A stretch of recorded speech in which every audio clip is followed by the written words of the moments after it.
కొద్దిసేపటి క్రితం జూనియర్ ఎన్టీఆర్‌ని కలిసారట పీఎం నరేంద్ర మోదీ. ప్రధానమంత్రి నరేంద్ర మోదీ ఎన్టీఆర్‌ని కలిసినట్టుగా తెలుస్తోంది. మరి దేశంలో ముఖ్యంగా మన తెలుగు రాష్ట్రాల్లో ఎన్నికలు సిద్ధమవుతోంది.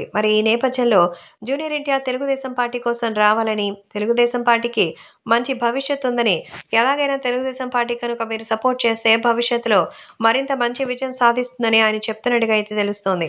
కాబట్టి పీఎం నరేంద్ర మోదీ కలిసి ఆయన్ని కంగ్రాచ్యులేట్ చేసినట్టుగా కూడా సమాచారం. ఎలాగైనా రాబోయే రోజుల్లో మీరు తెలుగుదేశం పార్టీతో కనుక ప్రయాణం చేస్తే భారీ విజయం సాధిస్తారని చాలా సంతోషంగా అయితే చెప్పినట్టుగా సమాచారం.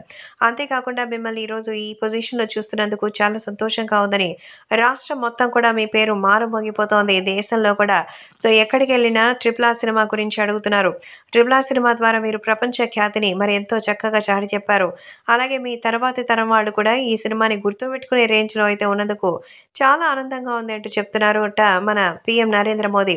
అంతేకాకుండా ముందు ముందు తెలుగు సినిమాల్లో మీ యొక్క అద్భుతమైనటువంటి ఎంట్రీ మంచిగా ఉండాలని కోరుకున్నారు.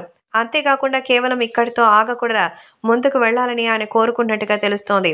కాబట్టి ఇప్పుడు సోషల్ మీడియాలో సైతం ఈ విషయం ఎంతో వైరల్‌గా మారుతోంది.